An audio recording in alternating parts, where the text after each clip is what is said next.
Ассалаумағалейкум, құрметті көрермендер. Мынау Түркістан қаласында Тәуекхан даңғылында орналасқан бұрынғы Малика кафесі бүгін міне сот шешімімен бұзылғалы отыр екен. Егелері бізді блогер ретінде шақырып сұхбат беруді сұранған еді. Бүгін келіп отырмыз сұхбат алуға. Не үшін бұзылып жатыр, қандай жағдайда деген сияқты қазір құжаттармен танысып сот орындаушының пікірін тыңдайтын боламыз. Жалпы егесі бұны бұзылмаса екен, мен тұрғын үй қылып тіркеліп алсам, сонда ниетім болған еді деп айтып жатыр жаңа сұхбатында. Біз барынша қаншалықты заңды, заңсыз екенін анықтайтын боламыз ағайындар. Саламатсыз ба, апа? Сұхбат беріп жүрсеңіз, мұнда не болып жатыр, не үшін бұзылып жатыр, не болып жатыр, бәрін айта кетсеңіз. Bir 3 ayga muslat 5'inde özüm gelip başında durup özüm buzduram ayналай. Benim mehnetim koy. Әбіме төбелетін, сенің төбелетін бұзып көрсін çıkanday болар екен айналай. Benim mehnetim benim. Ben o Leningrad kaşı barğam bunu savdagarşılıkta ayналай. Sonu özüm buzduram.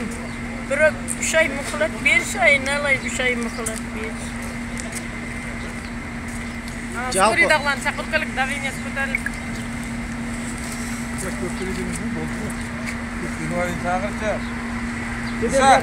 Алба құжаттарын алып қойып құжаттар. Скоринакка тамам қабірі. Соттың негізі шешім шығарғанда біраз болған емес пе? Бұзуға шешім шығарғанда біраз болған. Сіздер келісіңіздер. Соттан бұзылу керек еді. Неше айдан бері? Банкте арестте тұрған, банк кредит алған біз бұл жерді тігіп, кредитім енді төлеп болды. Банкте араласқан, ортада қанша сот болды. Енді бұзып тастауға болмайды ғой. Біз жұмыс істеп жатқан жоқпыз. Кафе жабылғанына 3 жыл болды. Біз тұрғын үй қылып тіркеп алайық деп жатырмыз. Ана төбесін бұзып тастаса, бүткіл бәрін шығарып жатырмыз. Үйтіп бәрін паражырақ шығаруға да болмайды ғой. Үшінші жақ деген нәрсе болады да, сіздерді де тыңдайық, бірақ үшінші жақтың адамдар да болады ғой, айтып жатыр ғой. Бұл не үшін бұзылмай жатыр деп. Мысалы кезінде осыған арқаларыңыздан қанша журналистер, блогерлер түсті ғой, не үшін бұзылу керек деп. Иә.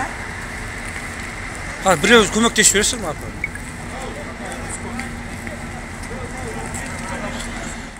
Мартта сатып алғанбыз. Тұрғын үй ретінде. Оны банкке тігіп, біз ақша алып, зданияны салғанбыз. Біз зданияны салған кезде енді облыс болып отқан.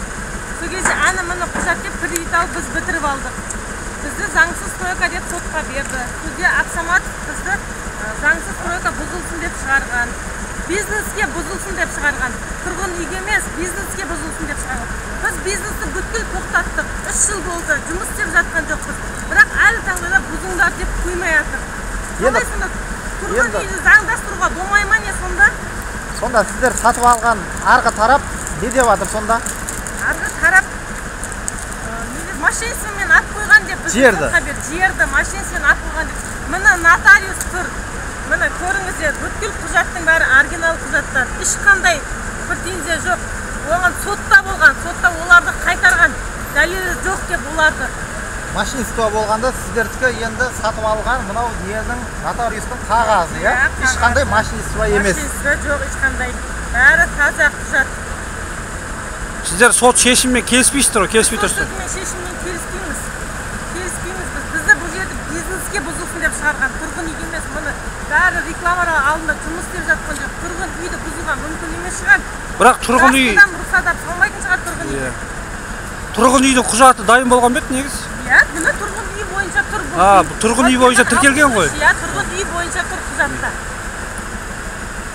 Мінекей көрермендер, үйдің егелерінің айту бойынша мына бір бұрынғы кафе ретінде жұмыс істеген ғимарат қазіргі таңда тұрғын үй болып тіркелген екен. Мына кісінің айтуы бойынша. Бірақ дегенмен бұзуға Тұрғын үй болып тіркеліп, бірақ кафе болып жұмыс жасағансыздар, иә? Заңсыз түрде, иә? Қанша жыл кафе болып жұмыс жасады да? Біз блогер едік, қоғам белсендісі. Түркістан қаласында осындай жағдай болып жатқаннан кейін келдік шақырумен. Есім Абзал болады. Сәкен белсенді. Мен Абылай Бекбай, мемлекеттік сот орындаушы. Талымдар алып, сот актілерін орындаушы, аумақтық бөлім сот орындаушы. Иә, танысып қойып. Абылаев Бердібай жаман бала алу, иә? Енді айта кетсеңіз, мына жерде не мәселе болып жатыр? Ғимараттың бұзылуына не себеп, қандай заңдылықтар? Түркістан қалалық сотының 18 шешімі шыққан. Малақожаева Сәбияның атынан тіркелген. Тәукехан даңғылындағы 63-ші мекенжайда орналасқан кадастрлық номер 19-307-008-470, жалпы алаңы 754 га, 0754 га.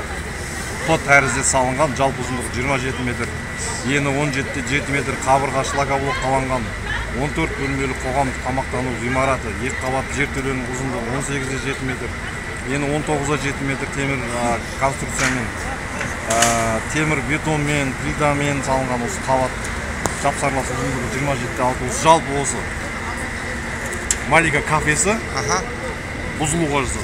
Соттың шешіміне сәйкес. Себебі заңсыз салынған. Бірінші себебі заңсыз салынған. Себебі бұл жер соттың шешіміне берілген. Тұрғын үйде берілген жер, бұл кісілер бірақ кәсіпкерлік нысан қылып ауыстырып алған. Пайдаланған, бірақ құжаттарын толық жасамаған. Толық емес, вообще жасамаған. Тек тұрғын үй деп алынған жерге кәсіпкерлік нысан салды. Соған сәйкес соттың шешімі шықты. Енді бұл кісілер айтып жатыр ғой, қазір тұрғын үй ретінде қолдансақ, төбесін бұзсын, астын солай қалдырса деген ниеттер бар екен. Заң жүзінде тиісті органдарға барып арыздансын, соттың шешімін бұздырсын, болмаса сотқа арызданып шешім шығарсын. Енді қазір солай әрекет жасап жатыр екен де, бірақ бұзып қойсаңыздар қалай болады екен? Ол әрекеттер 2018 соттың шешімі шықты. Содан бастап жасалып келеді бұл кісілердің әрекеттері. Жоғары сотқа дейін барды, бірақ соттың шешімі заңды күшінде қалды. Ешқандай өзгеріс болған жоқ. Тұрғын үй ретінде де берілмей жатыр дейді ғой, тұрғын үй ретінде беретін мекеме біз емес, біз сот орындаушымыз. Бұл тиісті мекемелер берсін құжатын, ал мына соттың шешімін бұзсын, сол кезде біз тоқтатамыз. Онан кейін ары қарай өздері рәсімдеп ала береді құжаттар. Енді бұл кісілер айтып отыр, тағы да 3 айға созылса екен біз үлгереміз деп. Оны талапкер бар, жаңағы Түркістан қалалық газ берген бұны бөлімінде. Сол талапкермен келісіп, заңда көрсетілген талапкер келісіп, бізден атқарып құжатын өзара келісуіне байланысты кері қайтарып алса, біз тоқтатамыз. Өздеріңіз көргендей, сот орындаушының сұхбатын алдық, заңды күшінде рет бұзылу, ал бұл кафенің егесі тұрғын үй ретінде осы ғимарат қалса екен деп өзінің өтінішін білдіріп жатыр, бірақ құзырлы органдар бұған немқұрайлы қарап жатқан секілді. Егесінің айту бойынша, қазір барынша осы төңіректе біз куә болатын боламыз. Не жағдай бүгін болатын, бүгін 14 желтоқсан 2022 жыл. Мінекей кафенің іші қазір бұзылады деп құзырлы органдар, адамдар барлығы Малика кафесінің алдында жиналып жатыр. Мінекей бұзылады дейді. Қазір сол бұзылуға рұқсат беріп жатқан мекеменің адамдар келеді екен. Олардан да рұқсат сұхбат құратын боламыз. Анық-қанығын анықтауға әрекет жасаймыз. Бірақ дегенмен осындай ғимарат әрине қаншама қаржыға тұрғызылған, өте өкінішті бұзылып жатса, дегенмен шешілмейтін түйін жоқ қой. Тұрғын үй ретінде бекітіліп, адам тұрып өмір сүретін болса, неге келіспеске сондай бір жағдайға? Бұл ғимарат қазір кімге кедергі? Осындай сұрақтар біз көкейімізді мазалап жатыр. Енді ары қарай сіз де өзіңіз дальше қолдан келгенше барлық жағдай жасалынып жатыр енді. Қандас енді бізге өкпеңіз жоқса қанша уақыт болды ғой. Бұл кісілер қанша отсрочка берді, өзіңіз барсыз. Жазып берген қағазымыз да тұр ананың ішінде. Осы арада бір жағдайыңызды айттыңыз, ана кемпірдің ауырғанын айттыңыз. Бәрі ананың қағаз жүзінде тұр ғой, қанша берді. Енді сонда сонша жылдың ішінде бұзылмаған нәрсені осы кісіге 2 айдың ішінде бұзбайсыз ғой қарындас. Біз сізге дұшпандығымыз жоқ. Бізге соттың шешімі. Ол өздеріңіздің араларыңызда дау-дамайға неміз жоқ. Жаңа мемлекеттен бөлініп соттың шешімі орындалса керек. Органдар мына әкімшілік мекемеден, жасыл аймақтан келіп жатыр, жастық тараптан келіп жатыр талапкер.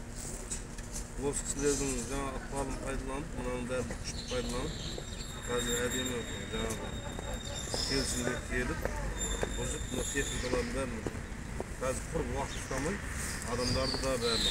Қайта мынандай мүмкіндікті пайдаланып тасымаңыз. Күн қарасып тұр қазір, күн қарасып тұр. Бұл жерде енді басқа ешқандай не жоқ. Соттың шешімін толық орындалу керек. Сол келді. Өзіңіз